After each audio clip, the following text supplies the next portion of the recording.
Hey there, everyone. Welcome to Time on Track, a podcast where we navigate the high-speed racing and constantly changing storylines of Formula One.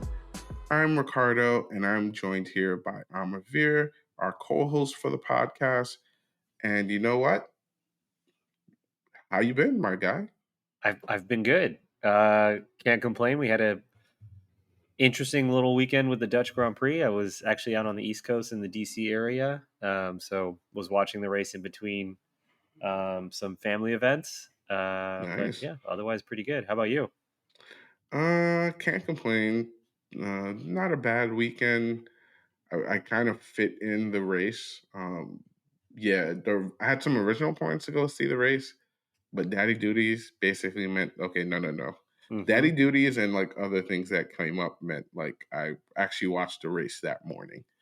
Um, but yeah, it was a quiet weekend. Can't complain. Can't complain. Interesting race, I will say that.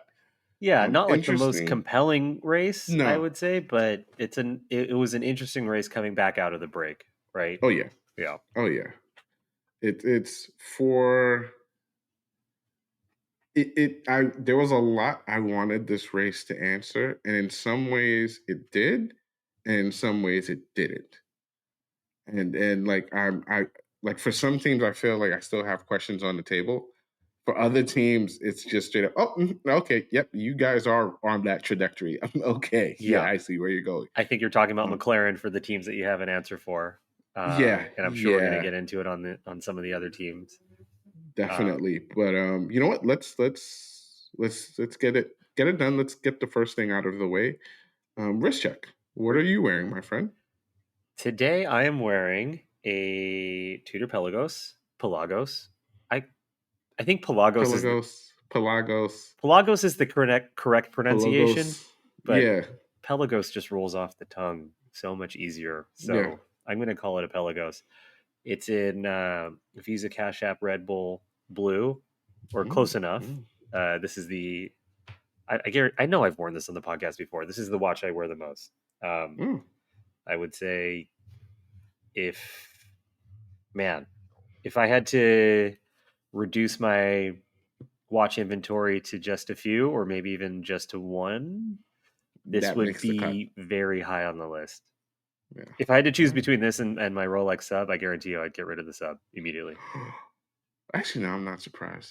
I've seen a lot of Rolex movement from a lot of individuals in the past few months, so nothing really shocks me now. I'm just like, people are just realizing, okay, it's not for me, and I want something else. And the people who are still really hype on it are just like, how could you? But other Oh, people are just like, no, I'm good. to be clear, the sub is still for me. Like I still love that watch. That's still for me. But if I had to choose, the Pelagos is a little bit more for me and more for I think kind of what I love to do and uh, who I am. I think it fits me a little bit better. But Cool. yeah, we're in the Pelagos, Nice, the nice. never fail. What about you? So you could say it's like a Blue Watch Tuesday. Oh, okay. I'm wearing my Tissot PRX. Oh, cool. Um, my and finally on the blue rubber strap. Long story for this. My wife bought me the PRX the day it came out, which was my birthday, Oh, amazing. at the Fifth Avenue Tissot store in New York. Since then, like probably 2 weeks after that, I was just like, man, I wish this thing had straps. I wish this thing had a strap. Wish this thing had a strap. Like finally they came out with a strap, and I waited. There were some competitors. The lugs had a version. Everybody had like a strap. Yeah. And then, I'm still waiting. I'm like, okay, Tissot, they have the manufacturing. It's probably gonna be like, maybe there'll be some more options. Maybe the cost will be a little bit lower. Cool. This whole time I never buy the strap, never buy the strap, never buy the strap. Until last week when we hosted a Tissot event in the city at that Fifth Avenue store, Oh, uh, for a new release. They're kind of like an anime, manga, collab they did, with this character called Grandizer. okay. So Little I out of my was in the wheelhouse, but store. sounds cool. Yeah, it was actually a pretty cool event. It's like a robotic. Think of like original Power Rangers, like wherever they pulled it from. It probably was around this. This thing looked like the first V1 of the Megazord. Okay. Let's just say Okay. that. Good So reference. I'm aging myself, but I I'm definitely dating myself talking this way. But I'm right there with you. thank you, thank you, thank you. Never leave a man behind. Thank you, thank you. But so the first thing I did when I walked into the store, I was like, "Do you guys have the strap?" And they were like, "Yep." I was like, "I'm getting it now." And then I just bought it in the store as we were prepping for this event. I took the bracelet off. You know, it had the quick spring bars, Oh and yeah. this has the quick spring bars too. And ever since then, I can't really stop wearing it. It's like my little overseas. It looks It's really like, good. It looks really good on the strap too. I've always only yeah, seen it with the integrated bracelet, but that looks really good. It looks yeah, pretty comfortable, that strap. yeah. The rubber strap is actually very comfortable. Two keepers. Yeah, I don't. And then the subtle things. It's like they made sure that the design on the strap matches the clear period on the dial. So you have those little square dots Oh on the yeah. strap as well. Yeah, no, I think they did a really good job. I waited a long time for it, and I'm happy I have it now. And I've just been rocking this That's like amazing. everywhere I go. It's a good looking So watch.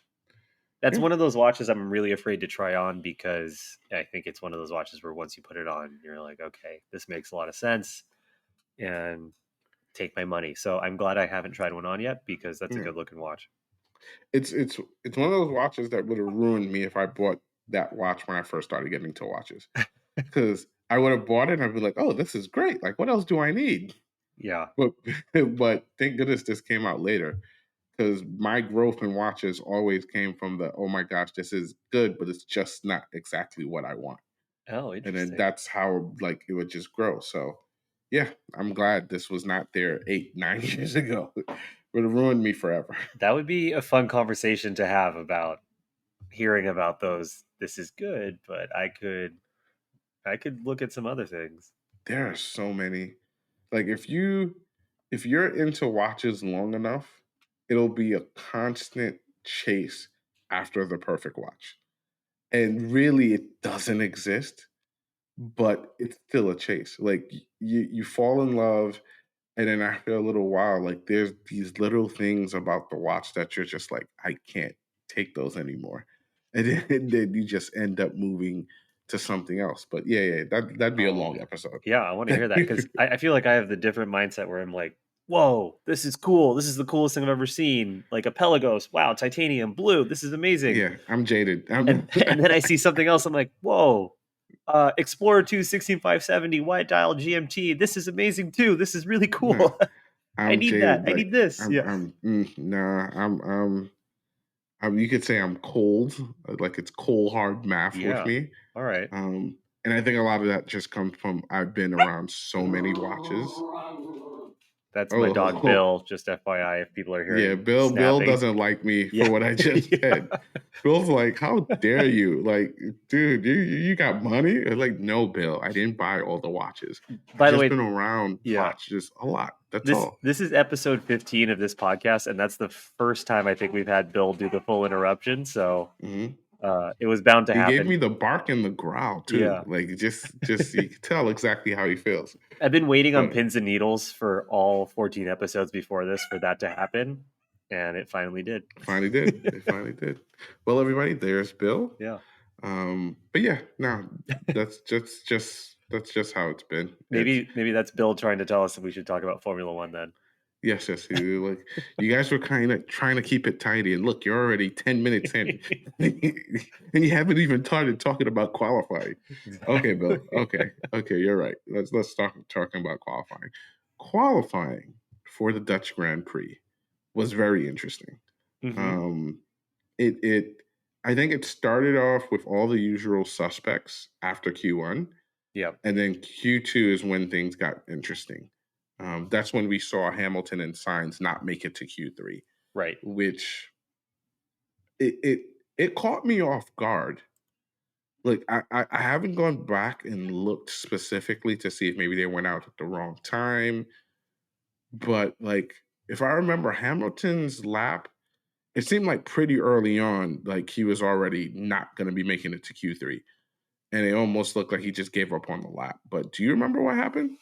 It just seemed like both. I mean, for both teams, for Mercedes and Ferrari, I think going into this weekend, uh, it didn't seem like they had the pace that they wanted, and maybe that kind of shone through in qualifying with their confidence in the car and their kind of thoughts for how the weekend was going to go. Uh, Ferrari, I think, ended up being pleasantly surprised. Mercedes, I, Well, unpleasantly surprised. well, I think compared to where they ended up qualifying, right, Yeah. for how they ended up finishing, they have to be decently happy with that result. But you I know, don't know about Russell, but yeah, Hamilton for sure, for yeah, sure. uh, Side note: there was when we get to it, there was a little like subplot storyline that I really wanted to happen, but when we get there, I'll explain oh, during the actual race. during the actual race. But Okay, yeah, very curious to hear about that. Um, but but yeah, yeah, I just don't think it was really their weekend. Maybe the Dutch Grand Prix Zandvoort's an interesting track. Maybe they just weren't set up well for it, and we didn't get the result that we wanted out of those guys. yeah, But also interesting to see, where Sainz isn't making it through, but Leclerc is. yeah, I guess they were only a couple 3/10 of a second off of each other. Uh, but yeah, not a great result for Hamilton or Carlos Sainz. yeah. Hamilton also ran into a little bit of trouble there on one of his, I think it BS, was his outlap. Uh, absolute BS. absolute BS. As absolute BS. I watched that. Hmm. There was nowhere else for Hamilton to go. Right. My mind was out of Perez way all the way, and like I so thought it was nothing that like qualifying ended. I'm just like, yeah. I'm like, he out qualifies him. He's starting in a better place. Why are they even gonna? What did he lose from this quote unquote impeding? And they still hit him with the three good penalty. Yeah, the 3 grid penalty felt like very, very extensive and like a little bit of a harsh punishment for what ended up, what that was, which was basically Hamilton trying to get to the outside of the racing line during Perez's hot lap, and then just not really fully able to make it. And Perez also, can we talk about Perez talking that much trash? I'm sorry, you don't get to call anyone an effing idiot this season. You just, Yeah, especially the most yeah. winning Formula One racer of all time, like you just don't get to do that. Like, dude, I know you're stressed, but nah, No, nah. these guys Let's react. let's I see them catch their tennis balls, and they have instant reaction times. They can make thoughts quickly. He can figure out what he's saying and stop himself before he says it. But yeah, you don't get yeah, to call Hamilton an effing idiot. yeah. Uh, Like, come on, come yeah, on. And you still made Q3, and you still ended up like in a pretty good position, yeah. which now leads to what I was saying earlier. I so wanted Hamilton to finish in front of Perez at the race. So when I mean so, I and I feel like he was on target too. If Yeah. it wasn't for that pit that they had on Russell, which Mm, basically just erased any possibility of. I I don't know the man. I've never met him in my life, but there's a part of me that honestly believes when Hamilton put those softs in for that third stint, uh-huh. there was a voice in his head said, "Ah, you want to put me back here for the penalty, huh? Watch, I'm going to end in front of you." And I did just I That would have I been could be amazing. completely wrong, but I feel like there's a little voice in him that was just like, dude, like we're gonna get back up to Perez and we're gonna pass him, and he's gonna swallow that 3 grid penalty that we got because of his reaction. Oh yeah, But we didn't get it. that would have been We didn't get incredible. it. That would have been Yeah. incredible. One thing that stood out to me in qualifying was Alex Albon. He made it through to Q3 and actually would have finished P8, so he was having a pretty good weekend. Yeah. Um, but it turned out that he had a faulty floor. I think he was, I forget what it was, but it was very, very minor, but he was just under the actual floor allowance. His floor was thinner than it was allowed to be, so he was actually disqualified, and his P8 went to nothing. He had to go to the back of the pack. Yeah, which at least gave Hamilton the opportunity to move up to 14. Bill is becoming our third guest. Yeah, Bill's making a lot of noise today. I gotta calm him down a little bit. But If yeah. anyone's watching this on video, which I don't think anyone would be, I'm giving him the major side eye right now. Like, get this right, dog. But yeah, I mean, Albon, gets pushed out, has to start from the back of the pack. Everyone behind him, of course, moves up a space. But honestly, of the Williams drivers, like, really, that was nothing compared to like the other driver. Yeah. Logan Sargent. It's interesting. The second that crash happened, I was like, you just lost your job, kid. Like, I'm just like the second, the moment, because I felt like on the announcement, on the video, it was like pause, pause, pause. You saw the little yellow thing show up on screen, so you're sitting there and you're waiting for them to cut to like, okay, where did this crash happen? Yeah. And the second I saw the Williams and I realized it was Sargent, right, like my mind just said, okay, he just lost his job. There's no way he keeps his job after this. No way. I mean, short of someone running naked onto the track and like yeah, like, and then he had to miss them. Yeah. And he got into a crash. There was nothing that made me think he was going to keep his job after that. I mean, to be fair, it was a wet lap.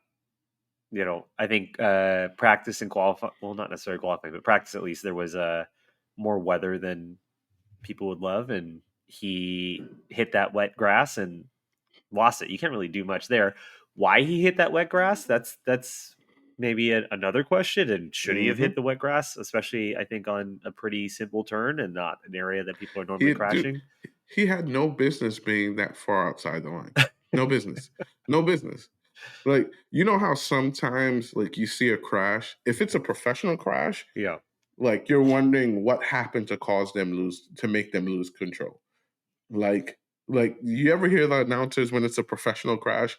Like they were like, oh, he must have lost a end. Yeah. Or something must have been up with braking. Oh, yeah, exactly. When everyone can see why you crashed, 9 times out of 10, that usually means that's your fault. Yeah. The first replay, I'm like, oh, I wonder where. Oh, he hit the grass. Yeah.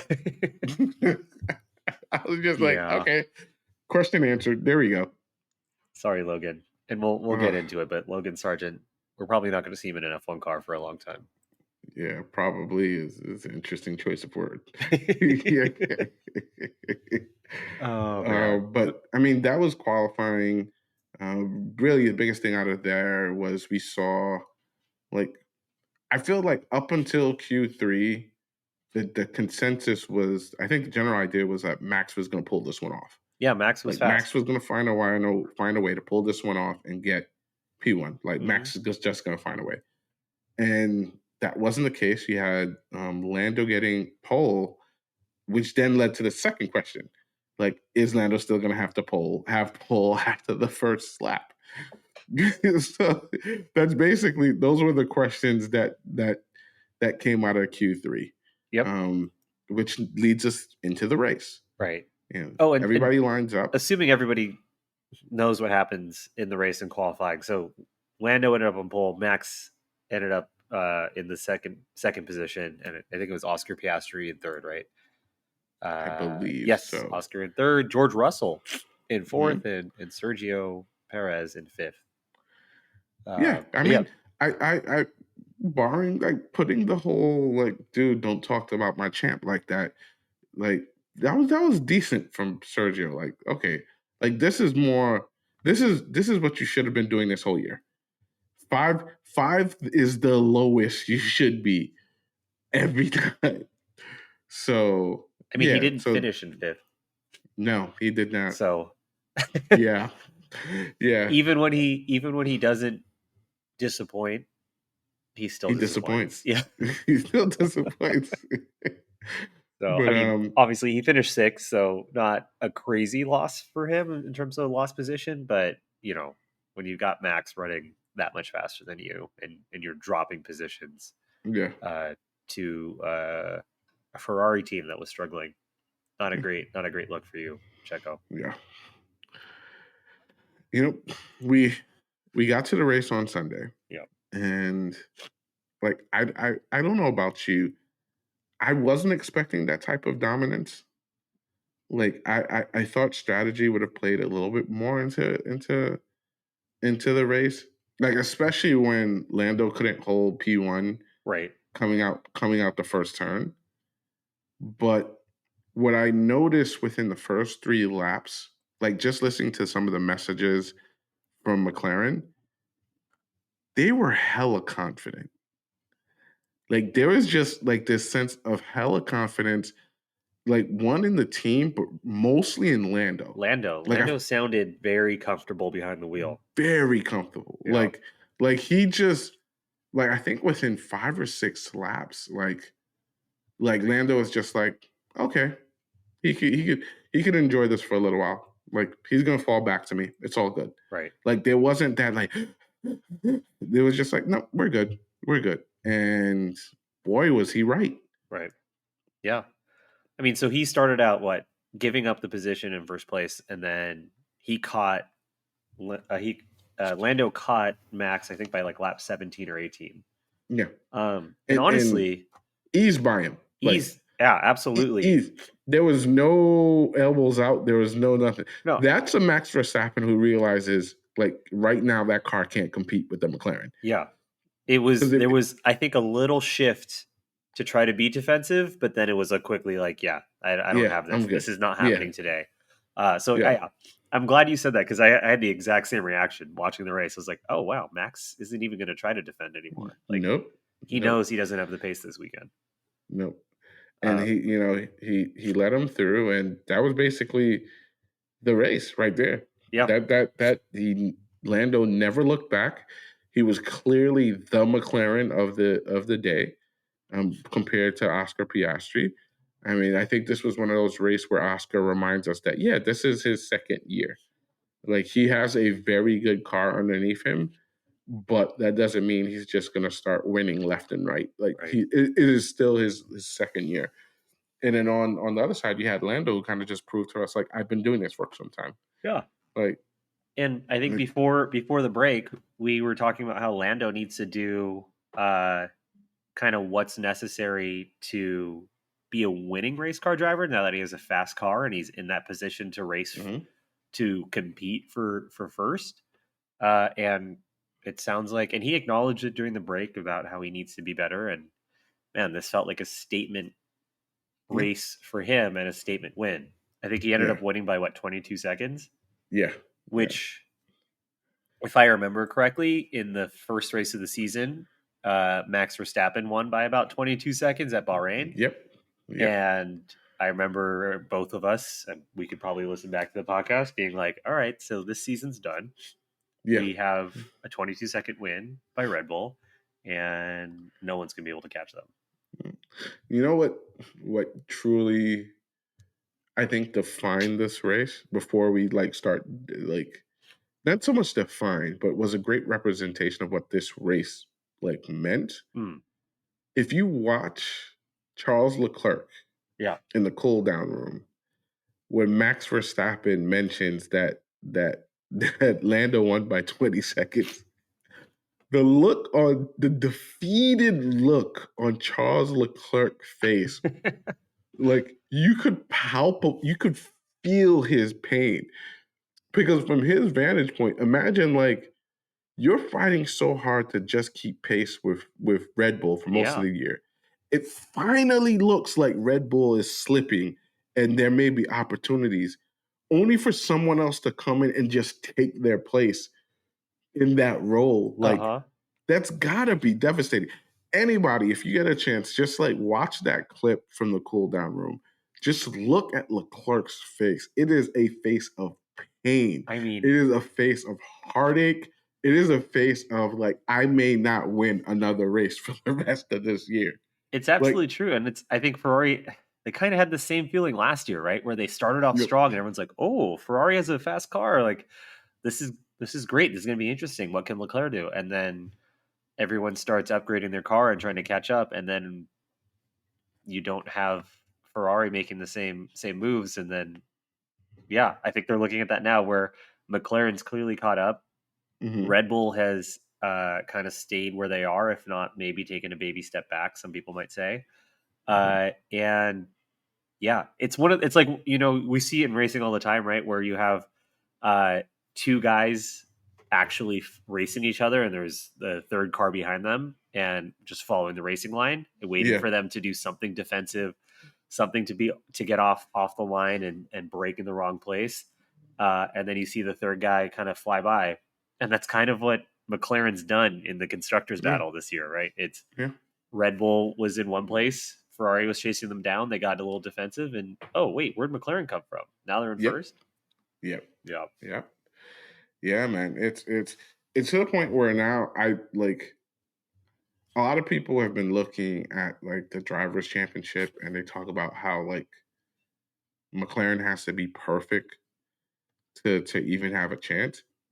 I think they're making a mistake there. Red Bull has to be perfect to keep hmm. the drivers championship. The It, drivers' it championship. to keep the drivers championship. Like they literally have to be perfect for the rest of the year to keep the drive. Like Max has to. Everyone keeps talking about, well, it's in Lando's hand. If he wins every single race and he gets fastest lap, it's his, no matter what happens with Max. Yeah, That's unattainable. That's not gonna happen.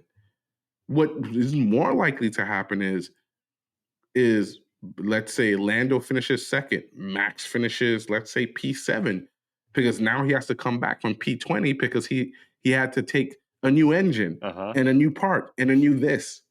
right. Or Max is not able to keep up in the polls, and all of a sudden maybe he's a P4, and all of a sudden he's in traffic, he's out of the race.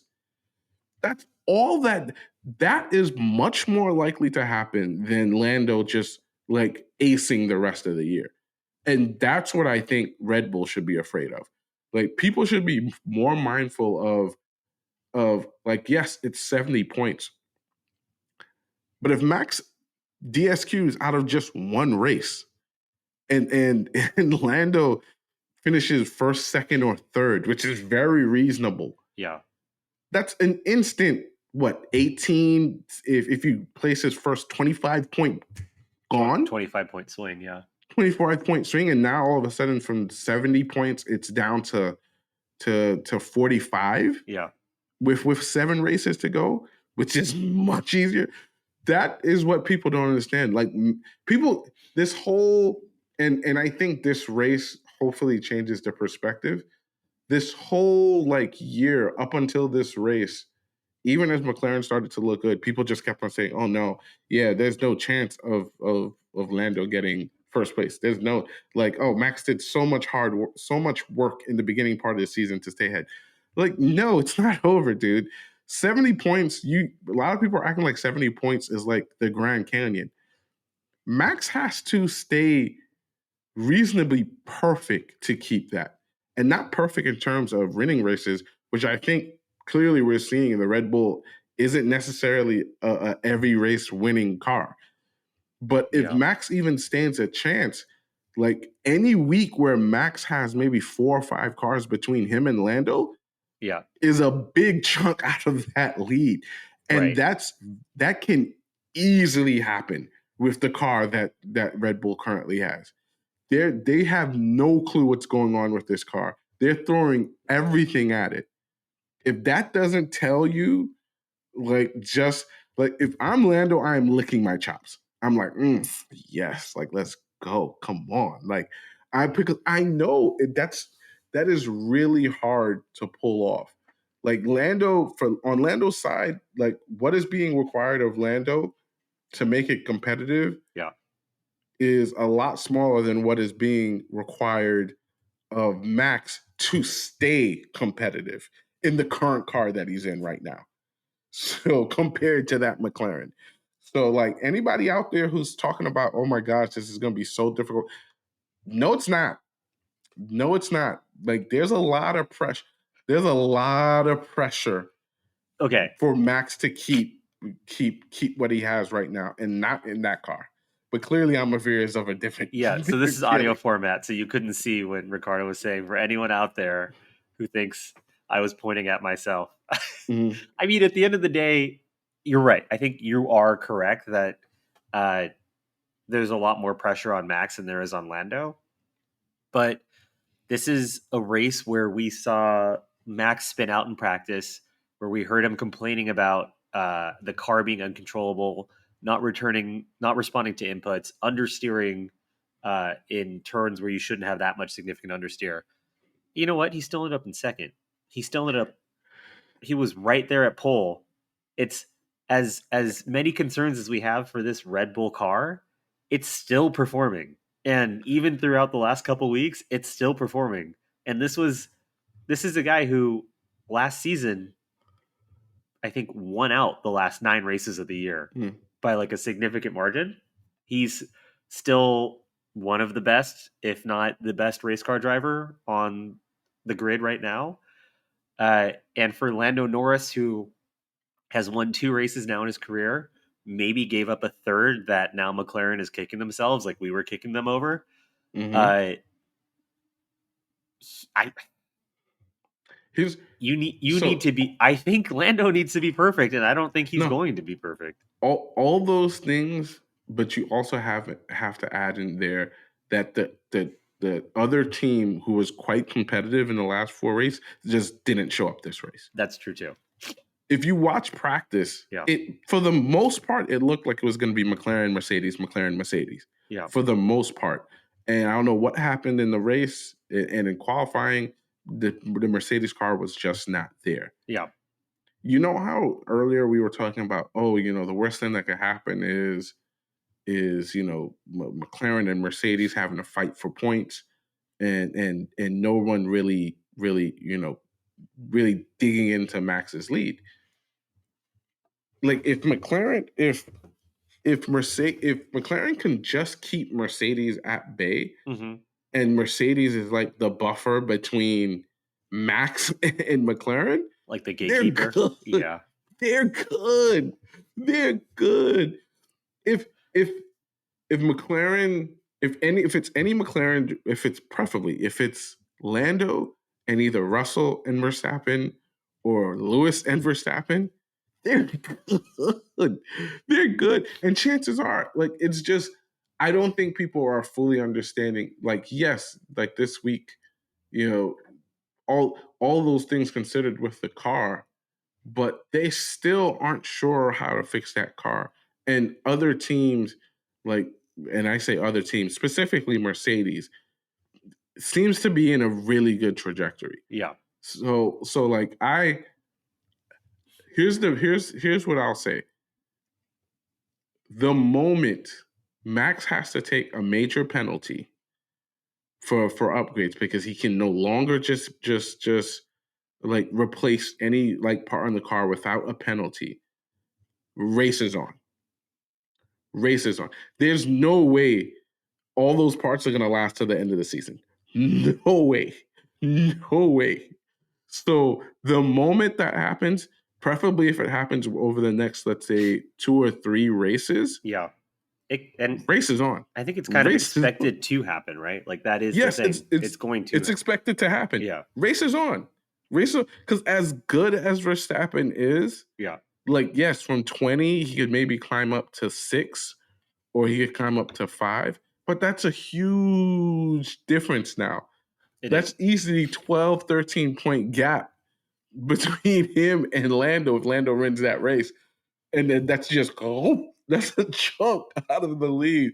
So I would say right now it's still leaning more towards not likely to happen, but I could see a path to this happening, and it doesn't have to be a crazy path. It doesn't have to be Lando winning every single race and getting fast lap. hmm It just needs to be Max finishes 5th, Lando finishes 2nd. Max finishes 6th, Lando Yeah, finishes 2nd. Like, Max gets disqualified because something's going on with the engine. Lando finishes the race. all that needs to happen. And there's a lot of races left for that to happen. I So agree that's true, but historically, Lando is not the one finishing second versus Max finishing fifth in those scenarios, right? It's the other way around. It's the flip flop. yeah, Lando's still fighting his own teammate. yeah. McLaren still hasn't said that Lando's the number I'm, one driver.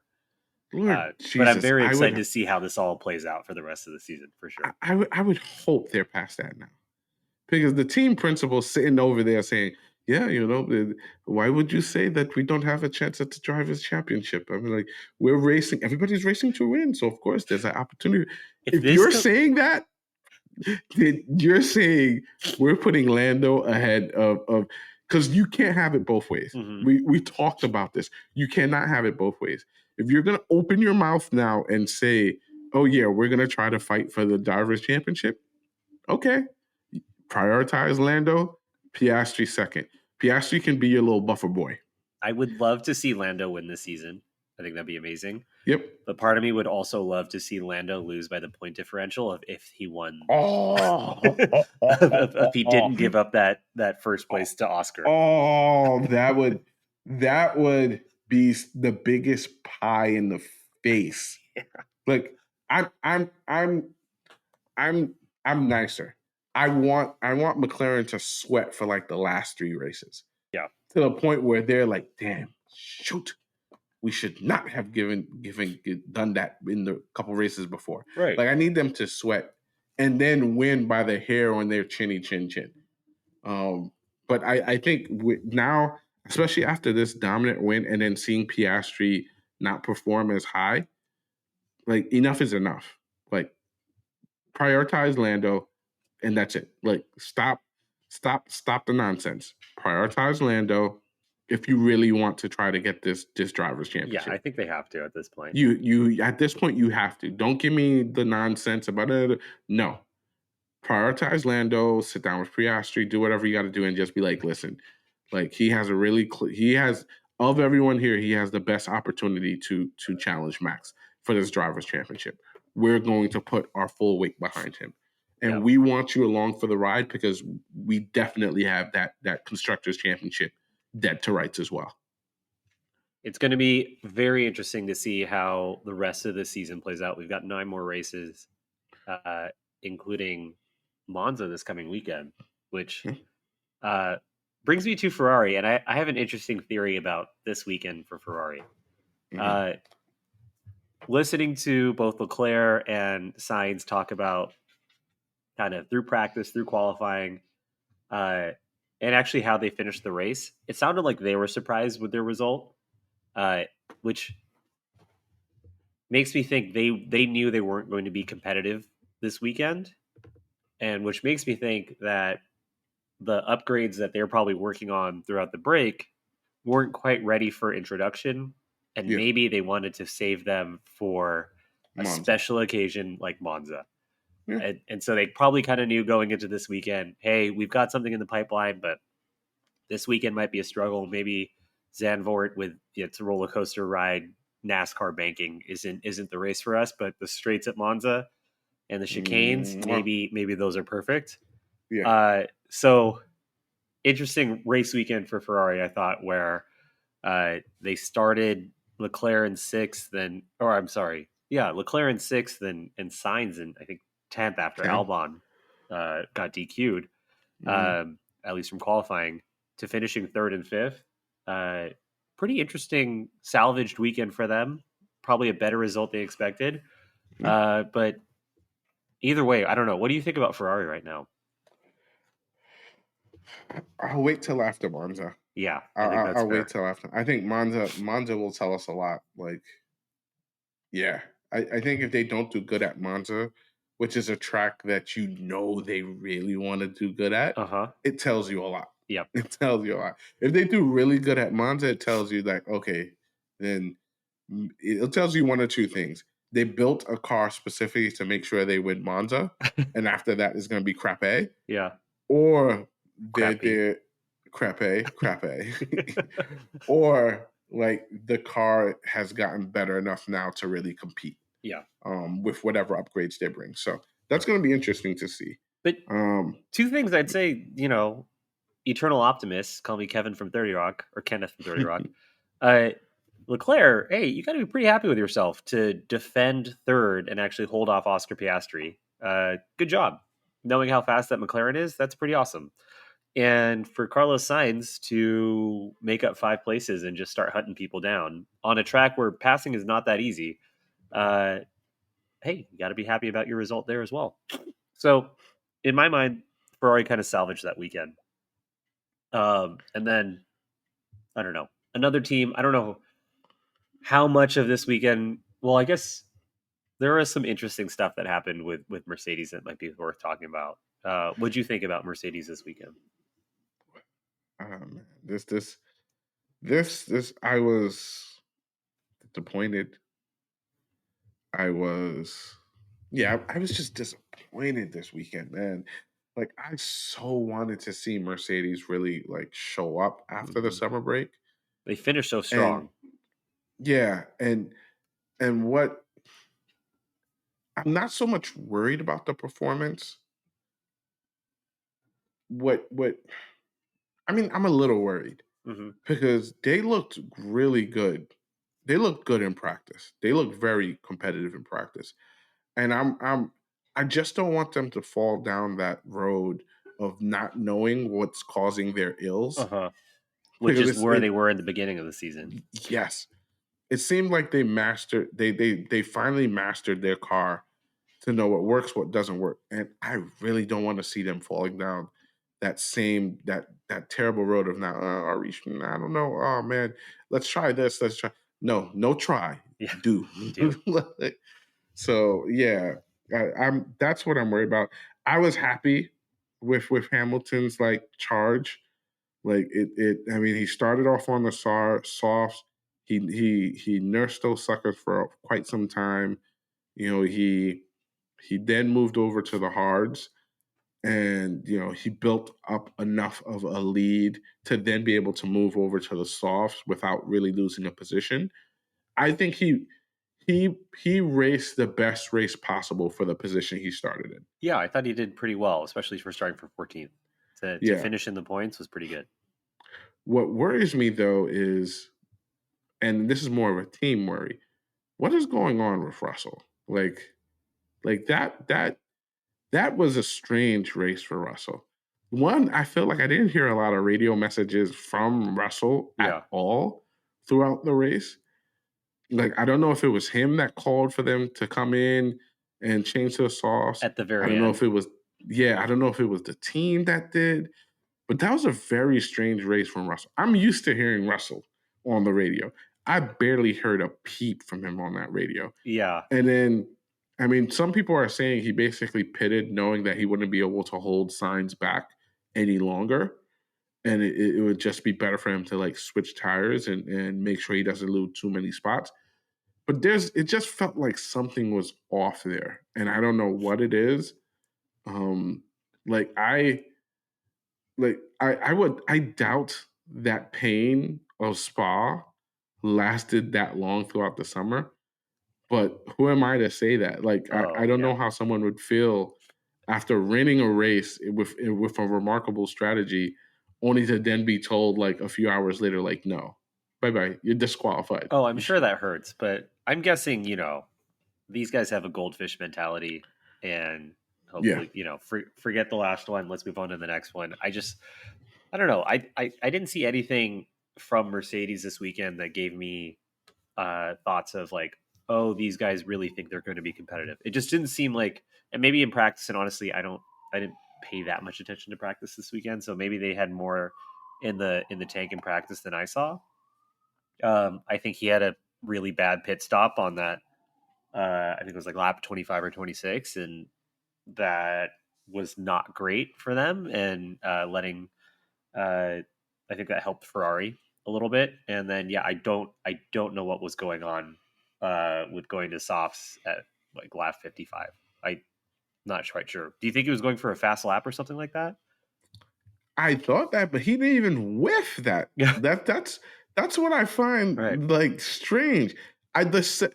Side note, when he did that, I was a little pissed because at that point in time, Hamilton had the fast lap.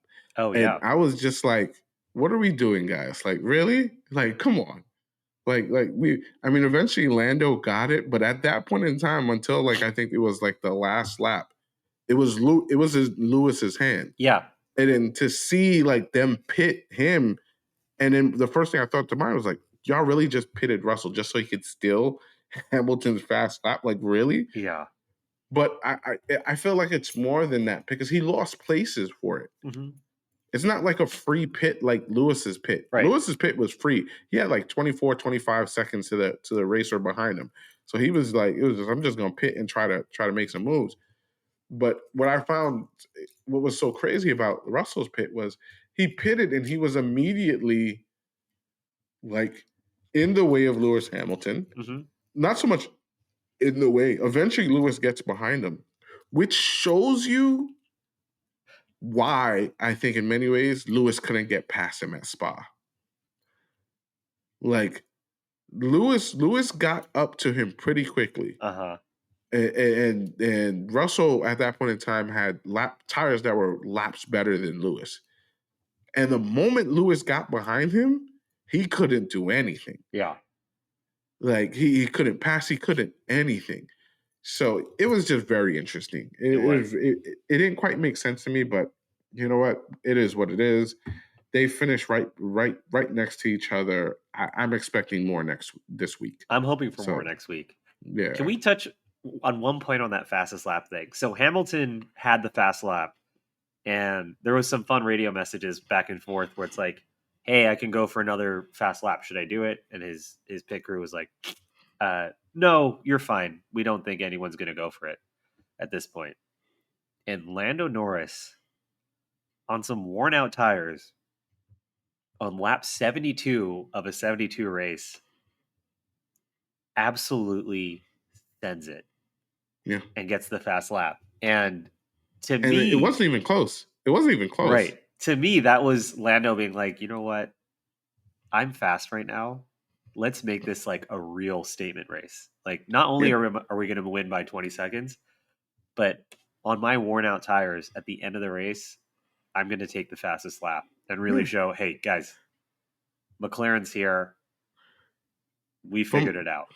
And lessons from the school of Max. Lessons from the school. That is be relentless. Just go for it. Yeah. That is a Max Verstappen mood.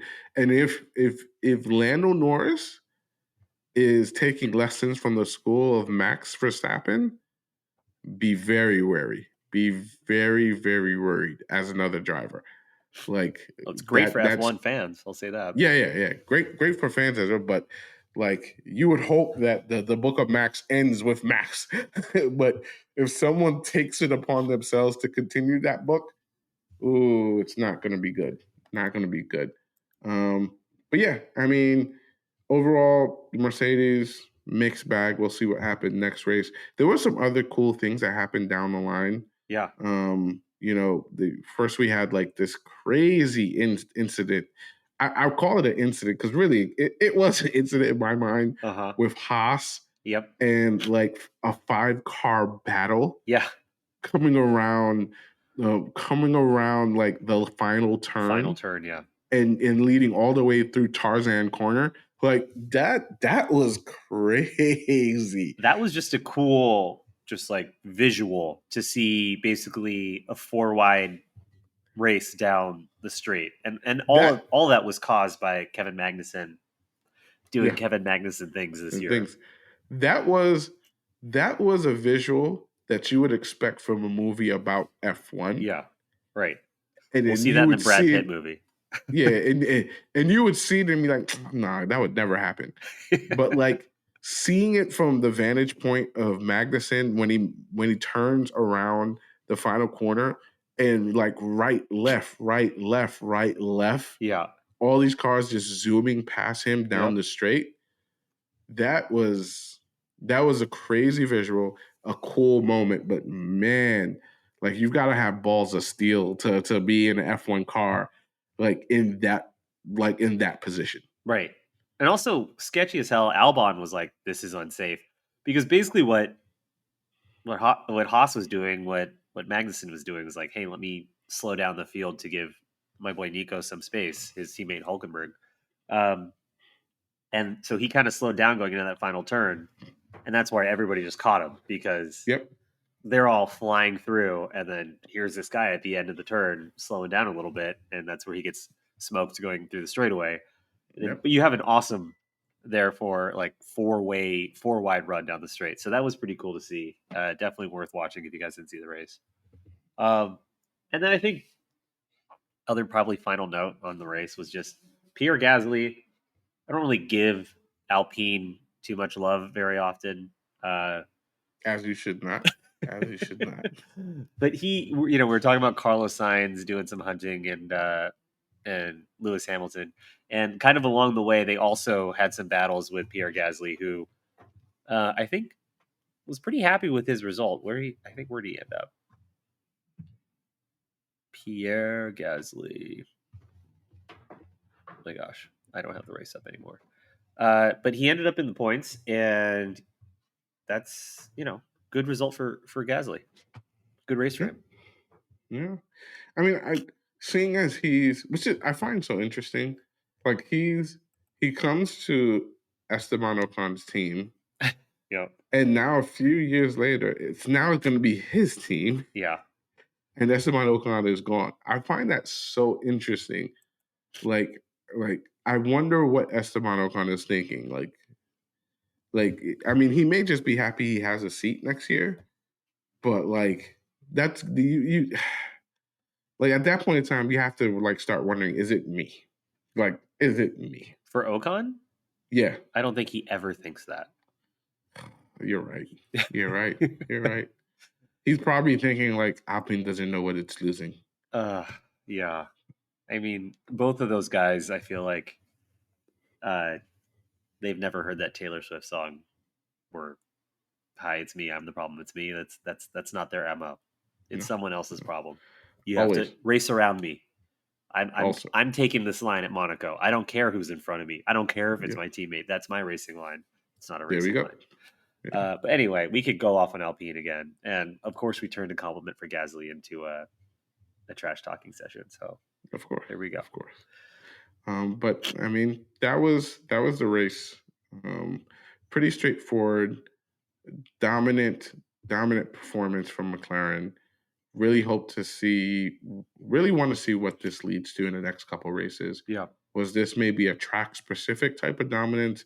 Are we going to start to see a lot of 15-second, 20-second wins now? Like, what is going to happen after this, and who's going to respond like this next week? At which point we are going to the theater of speed. Theater of speed. The theater of There we speed. go. I feel like it's called something else, but I'm just going to toss theater in there. Autodromo Nacional Monza. Monza. So we're heading off to Monza. It's Ferrari's home race. Mm-hmm. Ferrari always wants to look good there, so we'll see what they do. You also have, interestingly enough, Mr. Antonelli. Yeah. Is going to be running an FP1. I mean, there's been a lot of rumors I've been hearing. A lot of people saying, okay, this race they're going to announce he's going to be the pick for next year. Like there's been a lot of rumors, but what you think about him, like racing an FP1? I mean, we've heard so much about this guy and how he's the next Max Verstappen and the 17-year-old wonderkin, and who is going to have Kimi Antonelli on their team. It's going to be cool to actually see him in an F1 car on the track at Monza. From the rumors about Mercedes testing is that he's been incredible. So excited to see how that actually translates to the track. I think really cool for him to get a Formula One debut, if not in practice, but still, I think he's an Italian guy. Antonelli sounds Italian. To do that at Monza is pretty awesome. So yeah, we'll see. I think with that Mercedes seat open and all the rumors swirling around him, I think he actually turns 18 this weekend. Yeah.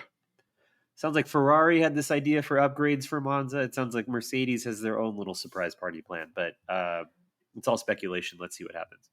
Yeah. And then finally, let's talk about this. I mean, like I said earlier, The second Logan Sargent crashed at Williams, I knew his job was done. And He's out. that's exactly what So happened. would you say that Logan's career has gone down in flames? Yes. Yes. Yes. Yes. Yeah, I he had mean an I mean, actual engine fire during his crash. So you know what it is? There was such a strong push to see him be successful, see him be the only American driver on the grid. Everyone wanted him to be successful. But F1 is tough. yeah, And like some teams don't have time. Teams don't have time for you to learn everything for after a long period of time. So there's that part. But teams also don't have time for you to crash their cars.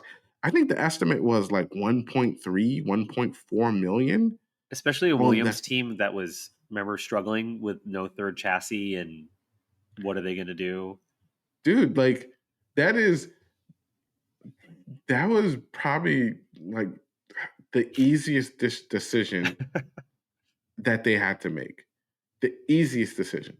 Like I could see the meeting now. Val's comes in, everybody's sitting around the table, and they're like, okay, so what are we gonna do about Logan? And then someone just pulls out a spreadsheet. Oh yeah, that car cost us like 1 point something. Okay, yeah, we'll get rid of him. Let's get rid of him. Yeah, let's get rid of him. And What I find more interesting though oh yeah, is who they replace him with, oh really? which is like Franco Calapinto. Franco Colapinto, Calapinto. Yeah, Franco Calapinto. an So Argentinian F2 driver. yep, Argentinian F2 driver. I believe he's currently sixth place in F2. Um, there are multiple things with this. One, was that the right call? Like in terms of should they have replaced him with somebody else?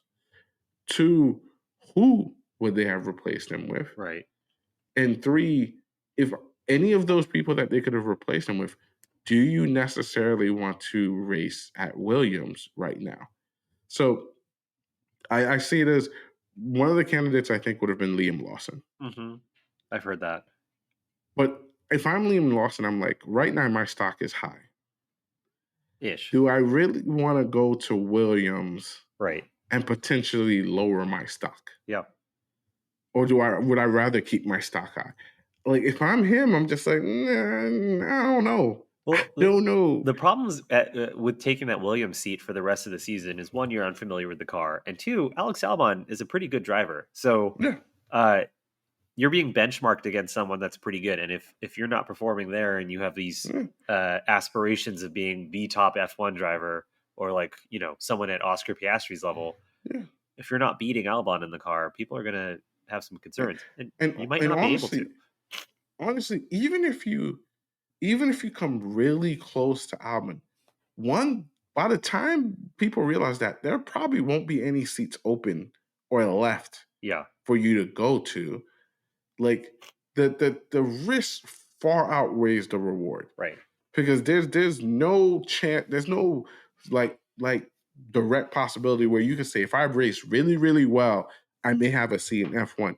No, there's actually no real guarantee. They have signs locked in. Yep. There's Yeah. Albon is their wonder kid. So you would pretty much have to trounce him to even have people start questioning that.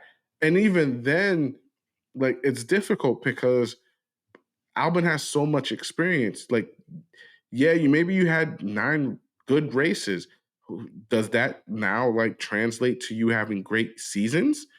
Like, have you been fully a part of the building of that car for the past year and a half? Like, there's just too much. Like, there's too much. So I understand for someone like Franco Calapinto, for someone like Franco, Yeah, let's just call him Frank. for someone like Franco, it's a benefit. Yeah. Like it's Right. like I come in, Let me show you what I can do. let me show you what I can do. Maybe this helps me next year. It helps me the year. Maybe I could become a reserve driver on a team or something like that. Yeah. Which is great. Right. Which is great. So I think overall it was just the right call. Yeah. Like I think that's the best move that they could make. It's probably the best move. It's probably the like I could see even if there are some drivers they wanted to put in, no one wants to be in that position right now. Like, Yeah.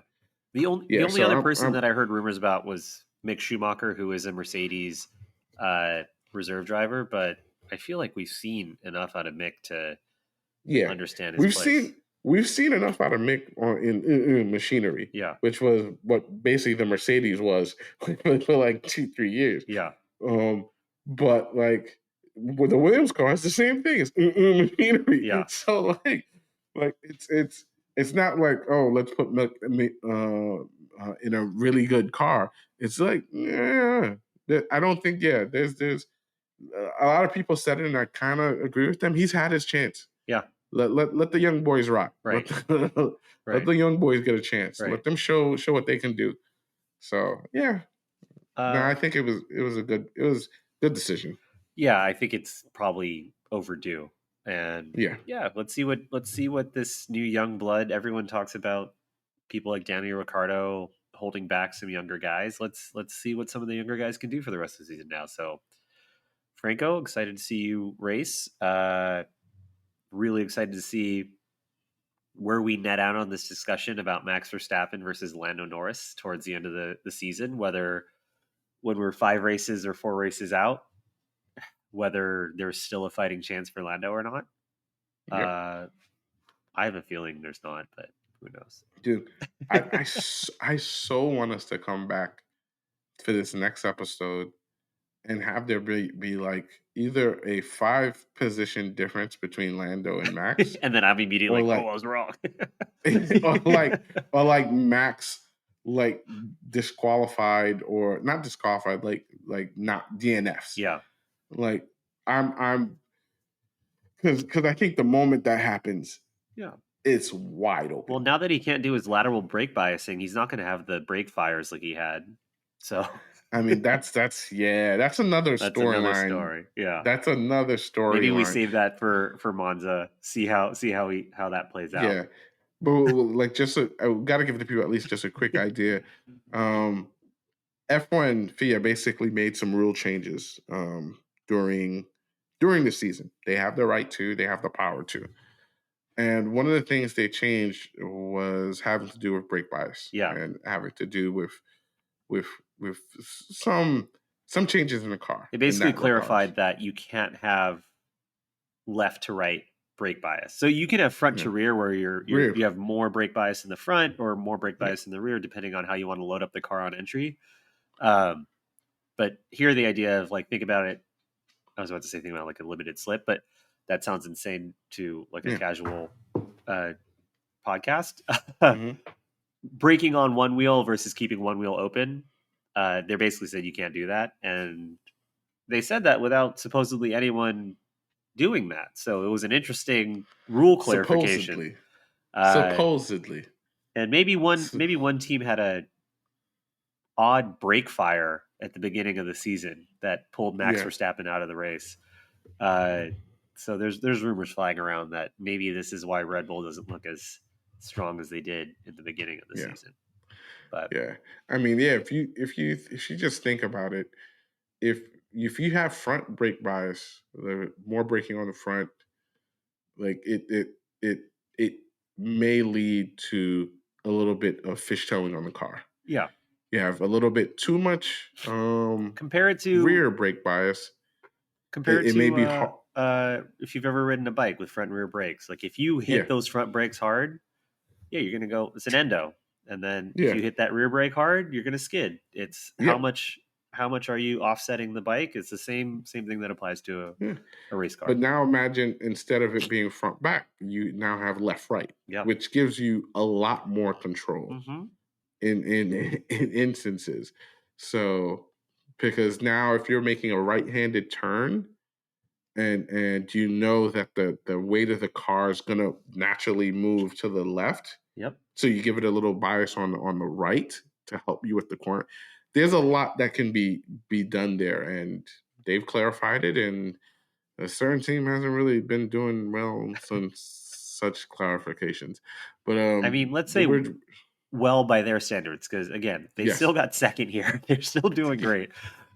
they do, they I do, still think Red Bull's got it, but anyway, they do.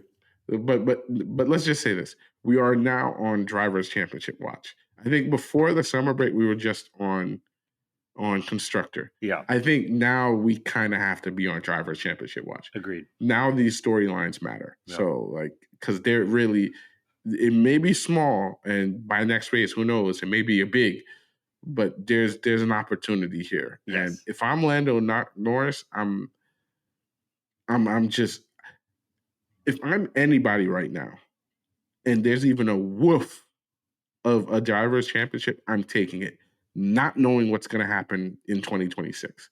If there's even an opportunity to get a Drivers' Championship, like, I am a bloodhound. Absolutely. And I want it bad. Absolutely. Yeah. But yeah, guys, that was our episode on the Dutch Grand Prix. Can't wait to see you guys next week as we go over Monza. If you guys have any questions, comments, suggestions, definitely hit me up at Ready Set Watch, or you could hit up Amavir at MetaWorldCool on Instagram. Yep. Also comment on our One and Wound Time on Track post if you have any questions, comments, or suggestions. But thank you so much for hearing and listening to the episode, and we'll catch you guys next week. Yeah. See you guys soon. Look, we kept this one under 2 hours. Yay! Depending on what happens on Monza, that might change. Exactly. Stay tuned. Stay tuned. Okay, guys. Catch you on the flip side. Thanks, everyone.